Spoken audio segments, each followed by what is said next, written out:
Oxigenando Ideias para a Saúde apresenta novo episódio sobre transformação digital na vida dos pacientes.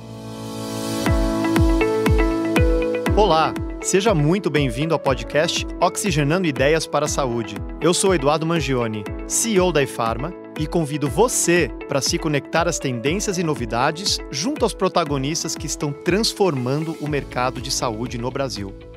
Você sabia que no último ano foram batidos todos os recordes de investimento em empresas de startups de saúde no mercado norte-americano?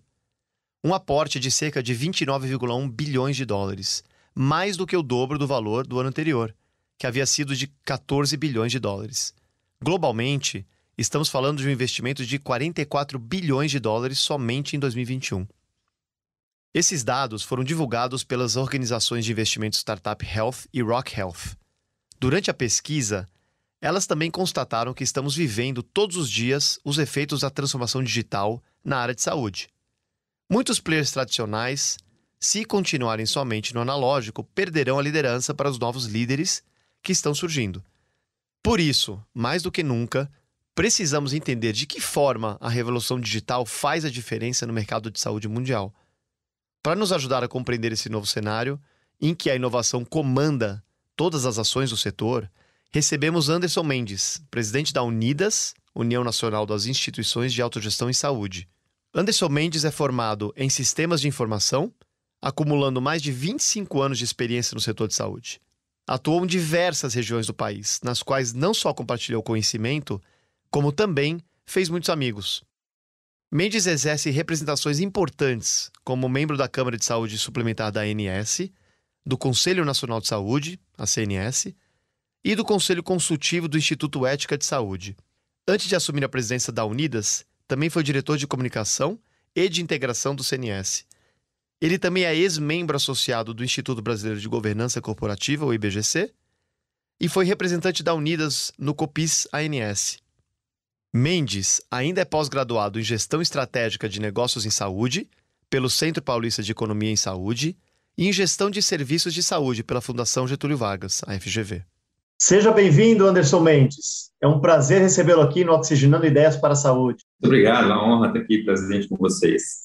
Maravilha. Anderson, eu queria começar esse bate-papo pedindo para você contar uma contribuição que você considere extraordinária ou muito relevante para a transformação do mercado de saúde no Brasil, que o tornou protagonista no setor. Eu já estou há 27 anos aqui, lidando com esse assunto, então temos aí algumas histórias. Eu vou destacar uma delas aqui.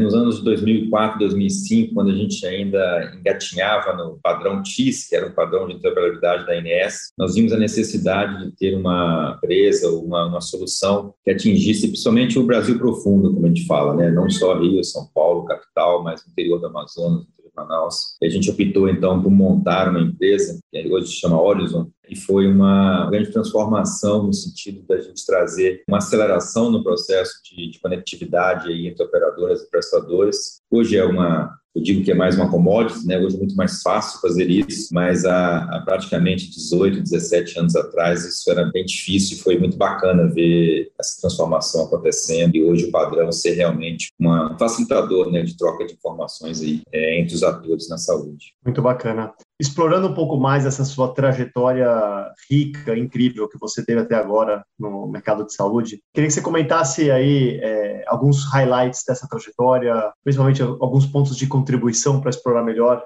Como que você tem visto ou atuado na área de inovação focada na saúde? Meu background é de TI, minha formação original é de informática, sistemas de informação. Eu brinco que eu sempre fui da parte que xinga, não da parte que chuta. Então, eu sempre gostei de TI, muito na área de software, E isso me trouxe muito uma relação com as pessoas, Então, construir software é algo que você precisa ouvir muito as pessoas, entender as dores, as demandas e desenhar ali as soluções, que muitas vezes soluções não são o que as pessoas estão pensando. Eu acho que o grande trabalho de um construtor é esse, é você pegar a necessidade, a ideia e propor algo talvez diferente do que a pessoa está pensando, mas que seja melhor do que ela esteja pensando. Então, isso sempre foi um desafio, né? E por lidar tanto com a área de negócio, com a área, né, dos serviços de saúde, eu migrei, então, saí da área de TI, que eu considerava que era uma área de natureza devedora, né? Sempre um backlog grande, sempre devendo. Eu falei, não, vamos para a área usuária, vamos virar pedra e deixar de ser vidraça. Salvo engano, né, acho que a escolha por esse sentido sempre traz prós e contras, né, mas foi um desafio imenso fazer essa guinada na carreira.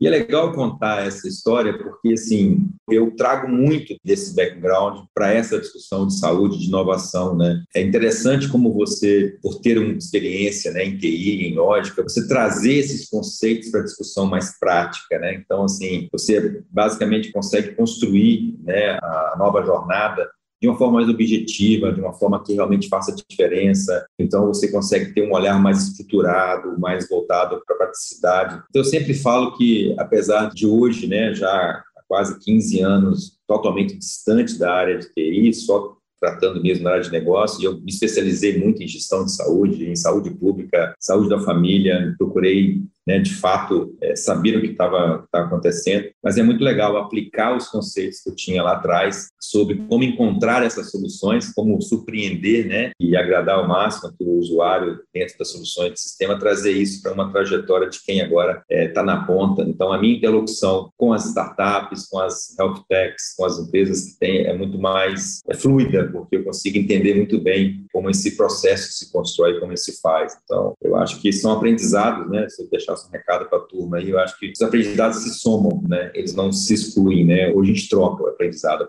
ele vai somando, e tudo que a gente aprende, de alguma forma, nos ajuda a tomar melhores decisões, a estar mais completo hoje no processo do dia a dia. Anderson, a gente tem uma parte grande da nossa base de ouvintes como jovens que estão iniciando suas carreiras e no início buscando crescimento e desenvolvimento profissional. Que conselho você daria para quem está começando sua carreira em saúde hoje? Qual a melhor maneira dessa pessoa se adaptar às inovações do mercado, por exemplo?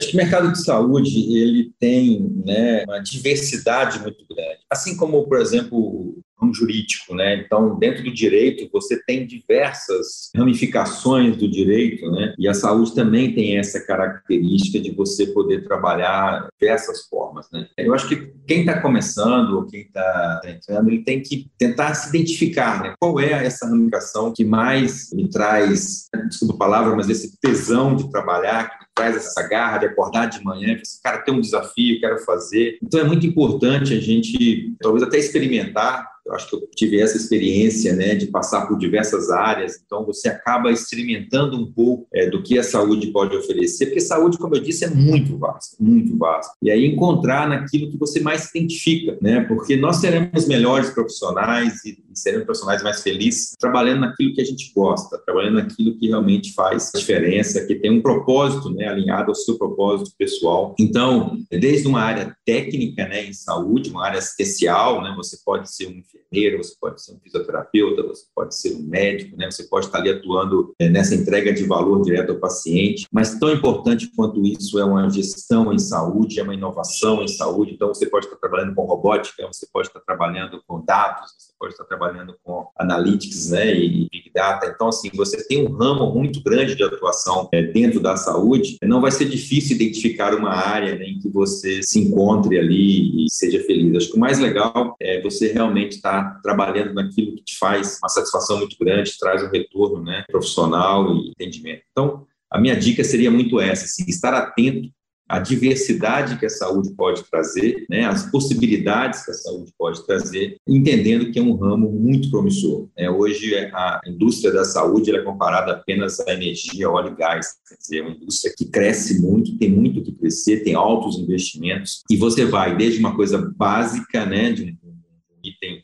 do dia a dia ali de um serviço de saúde, de um ponto, até uma coisa nanotecnologia, discutindo robótica. Então, você tem um mundo muito grande de opções. Encontrar aonde a gente se identifica, para mim, é o grande pulo do gato aí para ter uma profissão feliz e, ao mesmo tempo, também rentável e que possa ser muito bacana. Adorei a dica, Anderson. Acho que é a primeira vez que eu escuto com tal clareza a amplitude que é saúde, né? A gente fala de saúde, mas ela é muito vasta. Então, é muito bacana colocar realmente esse escopo, né, de como a gente enxerga a saúde, para que a pessoa, né, o profissional, encontre também, não só o propósito, que eu acho que o propósito ele está embedado, quando a gente fala de saúde, ele já vem com um propósito muito grande, muito bonito, muito claro, mas também aonde aquele profissional talvez faça alguma tarefa, faça alguma coisa melhor do que talvez a média do seu grupo. E isso certamente talvez seja um indicativo da onde a pessoa pode se destacar e possa crescer profissionalmente, né? Anderson, mudando um pouco de marcha aqui, agora a gente entra no nosso jogo rápido, que é um bate-bola de perguntas e respostas, só para a gente conhecer você um pouco melhor como pessoa, como indivíduo, tá bom? Ok. Vamos lá então. Anderson, a última série que você viu e indica? A última série, eu gostei muito do The Crown. Acho que traz uma versão muito bacana da história, né? Como as coisas se constroem. Achei uma série que foi a última que eu assisti e ainda tenho alguns capítulos, né, para sair e assistir, mas eu tenho achado muito interessante. Eu gosto quando foge um pouquinho de saúde, do meu dia a dia. Eu gosto de assistir séries que me trazem outras reflexões, outros processos. Então, é uma série que eu indicaria, eu acho muito bacana. E filme, Anderson? Tem algum filme que marcou sua vida? Aquele que você talvez tenha assistido mais de uma vez, de tão forte que foi? Eu sou um cinemateca nato, né, cara? Adoro cinema, adoro. Para mim, na pandemia, foi um dos pontos muito marcantes aí, né? Deixar de ir ao cinema. Eu vou ao cinema praticamente uma vez por semana, no mínimo. Assim. Adoro. E eu acho que, assim, se eu for pensar historicamente... Então, essa é uma pergunta bem difícil para você, hein? Muito difícil, né? Eu gosto muito e acho que é uma terceira arte, para mim, é algo sensacional, é algo que realmente é onde a gente se alimenta, né? A gente alimenta a alma. Mas eu sempre trago na minha história três séries que eu acho muito bacana, que é dentro dessa construção também de pensamento, né? O Star Wars, para mim, é uma série que dita muito sobre a relação humana, né? Você está na Guerra das Estrelas, as pessoas brigando de espada, então tem uma reflexão muito interessante. Acho que Matrix traz muito, né, o que a gente está vivendo hoje. Então, para mim, também foi uma série de filmes muito legal. E o Poderoso Chefão, né, cara? Aquilo ali é uma série também que dá para assistir várias vezes e cada vez que você assiste, você aprende um pouco mais. Então, eu coloco esses três pilares aí, mas eu adoro 007, de Missão Impossível, A Duro de Matar. O que vier, eu tô curtindo, eu acho que é bem bacana. O último que eu assisti foi o Maverick, que eu achei fantástico. Quero ver. Esse ainda não vi, quero ver. Os caras fizeram um remake muito interessante. Me disseram que é melhor que o 1, inclusive. Eu falei, cara. Algumas pessoas têm achado, né? Mas é muito bacana. Cinema, teatro, música é algo que acho que todos nós temos que também nos encontrar aí. É um campo muito vasto, né? Encontre aquele que te faz bem e que te faz sorrir. É muito legal. Eu gosto muito. Bom, para um cinéfilo ávido como você, então, a próxima pergunta é se você tem, por acaso, algum livro de cabeceira aí que recomendaria para a gente. Eu também confesso que a leitura eu leio razoavelmente, mas não é o meu campeão, né? Eu prefiro assistir do que ler. Mas eu li agora, por último, o Mindset, um livro muito interessante, eu acho que traz também algumas reflexões bacanas. E gosto muito de ler livros curtos, assim, sabe? Me amarro muito em histórias que são rápidas e dinâmicas. Então, mas Mindset é um livro que eu recomendo, eu acho que tem umas reflexões bem interessantes aí. E é de uma série, né, de outros livros do mesmo autor que é muito bacana. Legal. Qual o maior desafio da saúde? Se eu fosse escolher né, fazer, porque é importante a gente sempre deixar claro que o contexto de saúde ele é muito complexo e multifatorial. Eu discuto e aprendi a saúde como determinantes sociais para a saúde num campo muito vasto. Você discutir a saúde do ponto de vista não do tratamento da doença, né, mas da pessoa realmente saudável, é discutir o laboral, o trabalho, o aspecto econômico, o aspecto cultural, o aspecto, né, social. Então, você tem, né, a discussão. Eu falo que isso são os dados, né, o Anderson que acha, mas lavar as mãos de saneamento básico salvou muito mais vidas no mundo do que a ressonância magnética. Né? Então, a gente olha para a saúde muito voltado para o robô, para o novo medicamento, para o novo plataforma de exames, nova tecnologia, mas são hábitos simples que, na verdade, fizeram muita diferença, né, por essa questão da complexidade da saúde. Mas hoje, para não ficar aqui em cima do muro, né, colocar, eu traria que o maior desafio da saúde chama-se eficiência. Né? A gente precisa, de fato, tornar a saúde mais eficiente. Isso envolve escolhas, isso envolve muita ação de prevenção e promoção, isso envolve muito planejamento, isso envolve muita educação em saúde. Então, a eficiência é, sem dúvida nenhuma, palavra que está movendo a saúde no mundo, né? Não é no Brasil, não é na saúde suplementar, não é na nossa operadora, não é no nosso hospital. O mundo hoje discute uma saúde mais eficiente, né? Haja vista aí, por exemplo, o exemplo da Covid, né? Que é muito, muito interessante. Bacana, concordo. E escolha um dos dois, human ou tech? E por quê? Difícil, hein, cara? Difícil, porque os dois ali... Eu vou escolher o tech, né? Talvez pelo meu background aí, pela minha experiência, eu acho que eu sempre uso como uma ferramenta, não como uma solução do problema, né? Mas você caminhar no sentido em que você possa fazer mais por menos. Aí eu vou fazer o link aí com a eficiência, né? Eu acho que a gente pode construir muita eficiência trabalhando na linha do tech, eu acho que é minha escolha apenas, mas é muito importante a gente também ter essa visão plural aí, né, sobre esses determinantes. Não, perfeito. Eu acho que, independente da escolha, a gente está no momento de mundo em que o protagonismo do tech ele é absurdo. Não dá para imaginar o ganho de eficiência sem a tecnologia hoje, né? Exatamente. Ok, Anderson, então agora vem a parte que a gente aborda do lado profissional, lado do mercado, tá? Então eu vou fazer minha primeira pergunta aqui. Hoje, muito se fala sobre investir na prevenção e atenção primária. Como que as autogestões têm trabalhado nesse sentido? E qual o papel da transformação digital para aprimorar esse investimento e cuidado com o paciente? Esse é um tema muito importante, muito caro, que infelizmente, cara, muito foi precarizado na discussão em saúde, né? A gente comete algumas falhas, a meu ver, quando a gente trata assuntos que são tão caros, tão importantes, de forma tão superficial, né? A gente viu isso como experiência do paciente, engajamento do paciente. Então, a APS também virou um item muito falado, mas pouco profundamente discutido, né?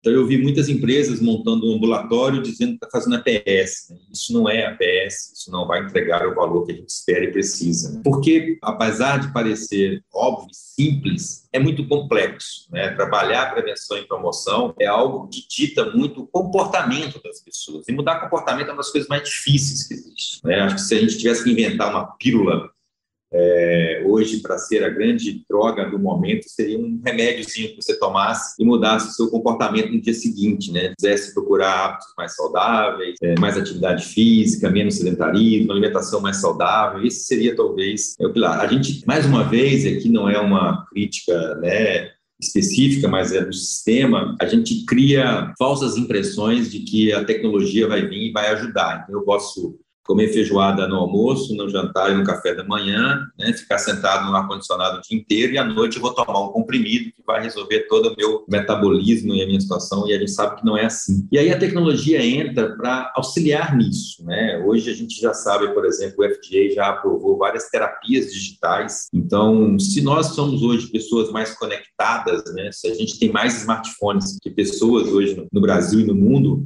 por que não utilizar a tecnologia nesse engajamento da mudança de comportamento, né? Falando exatamente do item de prevenção e promoção, mas engajando esse paciente, essa pessoa, né, naqueles que são saudáveis, em hábitos cada vez mais saudáveis, para continuar saudáveis por mais tempo, e aqueles que já são acometidos com alguma comorbidade, com alguma doença, engajando no seu tratamento, engajando na adesão, né, a esse tratamento, para ter uma eficiência maior desse processo. Então, eu acho que a tecnologia, ela não é a solução, ela não pode ser vista como talvez a bala de prata, mas ela é uma ferramenta muito potente e, se utilizada, né, dentro daquilo que você preconiza como estratégia, ela pode fazer muita diferença, ela pode ajudar muito nesse processo.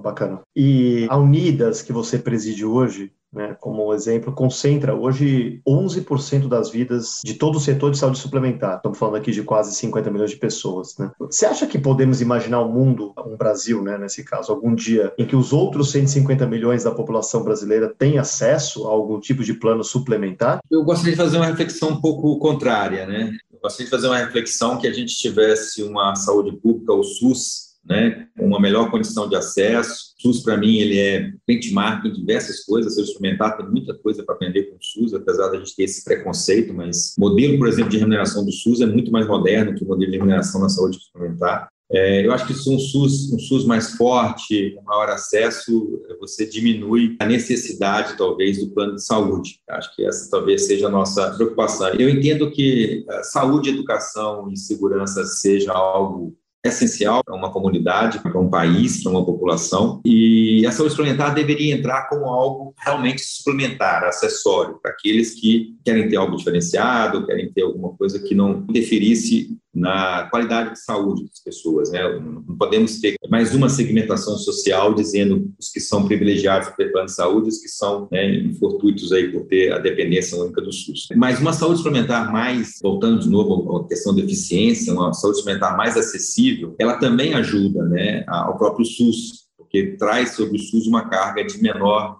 número de pessoas a serem cuidadas. Então, a gente fala hoje, a literatura mostra isso, muito dado já levantado em outros países, como na Europa, por exemplo, que se fala num desperdício, numa ineficiência de 40% na indústria da saúde, ela é maior do que da indústria alimentícia, onde a gente entende a questão da ineficiência, porque tirar um produto do campo, né, da lavoura e trazer até a mesa, com certeza você vai ter aí uma perda, mas a saúde ela é superior ao ramo de alimentação. Então, se a gente conseguisse reduzir isso pela metade, estivesse falando de 20% de maior eficiência, a gente colocaria nesse número, se eu vou colocar 50 milhões apenas para arredondar, nós estamos colocando 10 milhões a mais de pessoas no sistema sem gastar R$1.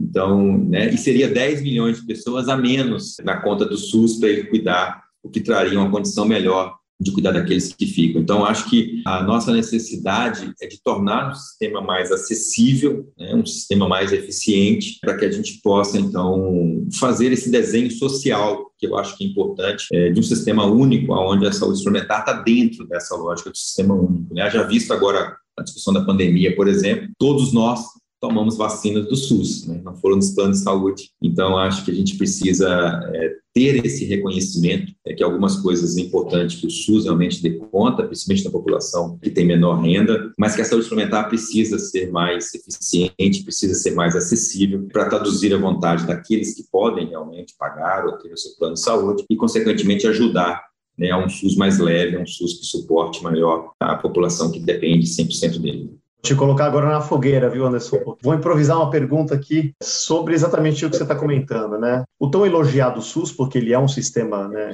querendo ou não, que hoje, né, cuida de centenas de milhões de vidas aqui no Brasil, ele é uma referência internacional de sistema, apesar das suas falhas e das suas oportunidades aí, né? Queria que você me colocasse na prática mesmo, assim, se você tivesse que escolher uma coisa no SUS, né, que a gente talvez conseguisse mudar ou fazer, que poderia contribuir ou trazer aí um pouco mais dessa eficiência tão buscada e tão almejada pela população. Na visão de saúde pública, né, eu acho que investir em tecnologia talvez seja o melhor ponto hoje. Eu acho que ainda o SUS carece de um investimento maior em tecnologia, buscando maior integração entre os dados. E olha que o SUS já é melhor que a saúde privada, tá? Não estou nem comparando, mas eu acho que o investimento em tecnologia para o SUS seria algo que, com certeza, melhoraria muito o acesso, daria muito mais transparência, daria muito mais dinâmica. É o maior sistema de saúde universal do mundo. Nenhum país, a população do Brasil, tem um sistema universal. Você fala assim, a Inglaterra tem, mas são 40 milhões de vidas, né? Não dá. Portugal tem, mas é 11 milhões de vidas, né? Nós estamos falando aqui de um sistema que é para todo mundo. Como eu falei, a vacina foi para todo mundo. Então, nós temos 220 milhões de pessoas sobre, né, o cuidado do SUS de alguma forma. Então, esse é um desafio enorme. E aí, como a gente falou na pergunta anterior, né, mais uma vez, eu acho que a tecnologia ela é fundamental para poder tornar esse sistema mais eficiente. Seria de ponto, de fato, que eu mais apostaria, que eu investiria, né? Perfeito, acho que bem coerente com a linha de raciocínio anterior aí. E olhando de novo, né, plano de saúde, qual é o futuro do plano de saúde? Você vê as health techs, os chamados planos de saúde digitais, como uma ameaça?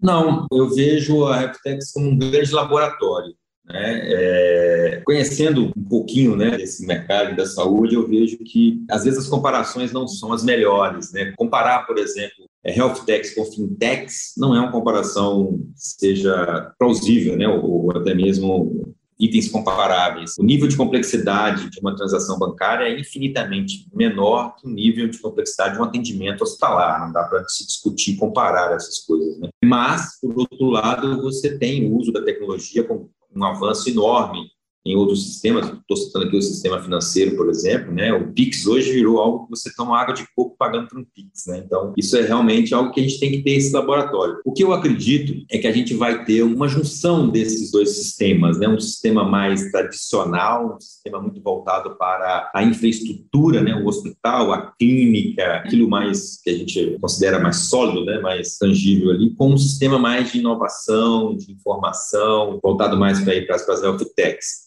Não dá para se fazer saúde só com health techs, a gente precisa, né? Por mais que eu tenha toda a informação do beneficiário colhida pelo WhatsApp, pelo smartphone, se eu tenho tudo isso à mão, né, dentro de uma visão de uma health tech, mas no Papa Nicolau eu tenho que ir a algum serviço e colher. Tem como ainda colher o Papa Nicolau pelo smartphone. Então, há esse desafio da medicina que ela exige algo presencial e algo mais conservador. Então, acho que a junção disso, né, quer dizer, como a health techs vão aprender a lidar com aquilo que é necessário do ponto de vista mais tradicional, e o sistema tradicional, né, ou as empresas tradicionais, como vão aprender com a health tech, trabalhar mais dados, trabalhar mais informação, mais conexão, mais tecnologia, para também serem mais eficientes, né? Então, a palavra talvez merge desses dois mundos, vão trazer aí um plano de saúde do futuro, né? Não acredito que seja nenhum nem o outro, seja um pouco da mistura desses dois mundos, criando um mundo que a tecnologia ajude muito a trazer eficiência, a trazer informação e dados, e que ao mesmo tempo aquele cuidado, o toque do médico ao paciente ainda seja algo que faça toda a diferença também naquela linha de cuidado. Gosto da sua linha de raciocínio porque acho que é um paralelo muito bacana quando a gente olha as fintechs nos bancos, né? Justamente se pensa ou pensou-se inicialmente que seriam dois grandes competidores, mercados e tal, e a gente vê um movimento de convergência, né? Na verdade, os bancos tradicionais adotando as tecnologias, adotando e até comprando, né, algumas dessas fintechs, né, incorporando isso no negócio deles. Olhando agora paciente crônico, Anderson, qual é a dificuldade de implantar programas robustos de adesão a pacientes crônicos? Isso não seria uma avenida importante para a gestão de custo populacional, dado que uma boa parte das internações se dá pela falta de tomada de medicamento, principalmente no mundo de autogestão, né, que é o mundo que você mais conhece? Você acha que o medicamento é uma ferramenta de prevenção e promoção à saúde? A gente tem, né, na autogestão, a gente trabalha hoje muito forte, talvez seja, sem dúvida, o segmento que mais trabalha, né, prevenção e promoção, e isso historicamente, nós não começamos a fazer isso agora quando virou modinha, né, a CACI tem mais de 60 clínicas de APS instaladas há 20 anos, e a gente já faz isso há 20 anos e aprendeu muito, errou muito, mas a gente tem essa lógica de trabalhar isso. E o medicamento dentro, né, pegando esse ponto específico, dentro da linha de atenção primária, ele é um suporte. Então, muitas vezes eu vi, né, sendo condenado, a CACI é muito paternalista, a CACI paga medicamento para o associado, isso não é sustentável, esse plano vai quebrar. O SUS, né, vou voltar aqui de novo, fazer um parênteses aqui, mas o SUS paga medicamento para a população de graça, dá de graça, não é isso. Por isso que eu falo que são temas profundos que são analisados de forma rasa, né? O programa de medicamento, seja ele numa empresa privada como a CACI, seja ele no SUS, ele faz parte do seu processo de atenção primária. Se a sua atenção primária visa controlar essa população, controlar os diabéticos, controlar os hipertensos, né, visa engajar essas pessoas no tratamento, né, fazer com que a adesão seja cada vez maior e seja mais efetiva, fornecer o medicamento faz parte disso, né, faz parte disso para que você tenha mais uma ferramenta, né, para ajudar nesse contexto. A questão do medicamento está associada ao que nós já conversamos antes aqui, que é a questão do comportamento das pessoas, né? Então, a gente tem hoje uma população, e isso vem muito dentro dessa lógica também, né, que tudo tem prós e contras, né? Esse conectar com o digital que a gente vive hoje, ele traz muitas coisas interessantes, como eu posso conversar com meu filho que está em Viçosa, em Minas Gerais, de uma forma que quase que parece que ele está aqui do meu lado, né? Isso é muito legal. Mas, por outro lado, traz uma questão de ansiedade, né? Hoje, saúde mental é um grande problema no mundo moderno, então traz uma questão de ansiedade que as pessoas são muito imediatistas, e esses tratamentos são a longo prazo, né? Esses engajamentos são diários, então a pessoa não consegue perceber muitas vezes que aquela doença silenciosa vale fazer uma diferença, né? Porque quando a pessoa infarta num processo agudo, muitas vezes, né, mortal, mas isso é um acometimento que é feito dentro de um processo silencioso, né? A pessoa não consegue perceber assim, eu vou infartar mês que vem. Não, ele está jogando bola hoje e amanhã ele infarta. Por uma carga, né, de falta ali de prevenção, promoção, que poderia evitar esses episódios, né, agudos. Mas não há essa percepção. As pessoas querem que tome um remédio hoje e amanhã esteja curado. Não quero tomar mais, está tudo certo. Então, essa mudança desse comportamento, dessa visão, é um desafio enorme para esse mundo moderno, que é um mundo que cobra esse imediatismo, né, que cobra essa solução mágica. Não existe bala de prata, não existe medicamento de bala de prata. A gente hoje discute, por exemplo, o risco cardiovascular dentro de um conjunto de fatores, não é só o colesterol. O colesterol é um marcador importante. Se eu tenho uma dislipidemia e tenho uma situação endócrina que me coloca no colesterol acima do padrão, né, daquilo que é a medição para esse marcador, eu tenho que tomar um remédio para ajustar esse colesterol. Mas não adianta só isso, né? Eu tenho que discutir a obesidade desse paciente, eu tenho que discutir o sedentarismo, eu tenho que discutir a alimentação saudável. Só esse conjunto de fatores vai, de fato, me tirar do risco cardiovascular. Apenas abaixar o colesterol não vai resolver o problema. Eu estou tomando um remédio para baixar meu colesterol, mas eu estou com sobrepeso, ou eu estou obeso, ou eu estou sedentário, ou minha alimentação é ruim. Então, o meu risco cardiovascular continua alto. E as pessoas não têm essa percepção, né? Todo mundo quer uma bala de prata, todo mundo quer um remédio milagroso. Então, a discussão da medicação, ela tem que estar associada, né? Como eu falei, para mim, um grande avanço hoje da tecnologia é a terapia digital. É você, de fato, usar essa tecnologia como algo que possa te ajudar, como uma ferramenta, a mudar o seu comportamento. E nessa mudança de comportamento, a adesão ao tratamento medicamentoso é uma dessas partes, né? Ela não é a única solução, mas ela é importante porque, em alguma medida, algum paciente vai precisar de um suporte terapêutico, um suporte medicamentoso para corrigir, né, aqueles marcadores que estão ruins e que, somado a outros, traduz no maior risco, seja ele qual for, né? Cardiovascular, diabetes, hipertensão, seja qual for desse problema. Então, acho que é um contexto, né? E, mais uma vez, a gente, às vezes, quer simplificar algo que, infelizmente, é mais complexo. Não é tão simples assim. Excelente. E Anderson, dentre tantas tendências em saúde, minha preferida, minha pessoal, né, tenho comentado bastante, é o VBHC, Value Based Healthcare. Eu acredito que essa é uma das maiores tendências e desafios que deve revolucionar o acesso e a democratização ao sistema suplementar, que visa aumentar a eficiência aí do sistema como um todo e devolver esse valor ao paciente. Você acha que isso é uma realidade hoje ou há algo que se possa construir no médio prazo? Na visão de um representante de planos de autogestão, quais ações vocês estão enxergando necessárias para que o VBHC seja uma realidade para o beneficiário?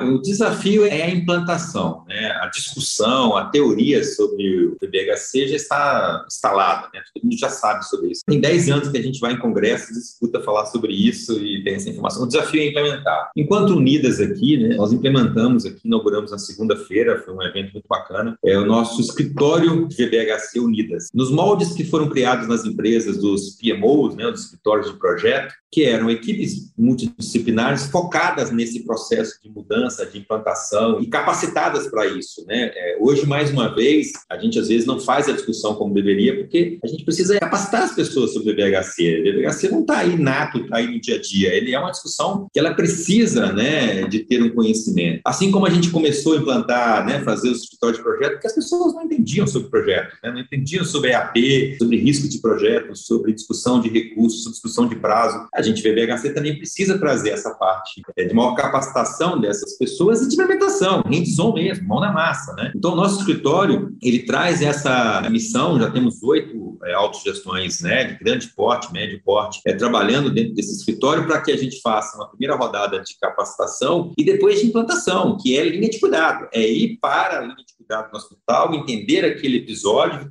como a gente vai tratar um câncer de próstata, né? E aí eu vou contradizer tudo que eu disse até agora, porque eu gosto disso, entendeu? Então, nada que eu falo, vocês precisam escrever, deixam para lá, mas assim, vamos simplificar o que é complexo, né? Então, o VBHC é um tema muito complexo. Se eu pudesse, né, deixar um recado para todo mundo que está nos escutando, assim, vamos simplificar essa questão e vamos discutir desfecho. O grande ponto do VBHC é o desfecho. Porque o custo a gente já tem hoje, já trabalha, já sabe, já paga a conta. Se o valor em saúde está numa fórmula que é o desfecho sobre custo, vamos discutir desfecho. Essa é a variável que a gente precisa trabalhar. E olha o quanto é importante a gente discutir o que está sendo entregue para o paciente, o que está sendo entregue para o beneficiário. Desfecho numa ótica de episódio do que aconteceu dentro daquele provedor de saúde, de uma ótica clínica, ou seja, qual é a condição de entrada do paciente, qual é a condição de retorno dele à vida normal, se cessou a dor, se ele voltou a trabalhar no tempo normal, e uma ótica de desfecho coletiva. Se na minha população eu estou conseguindo reduzir os diabéticos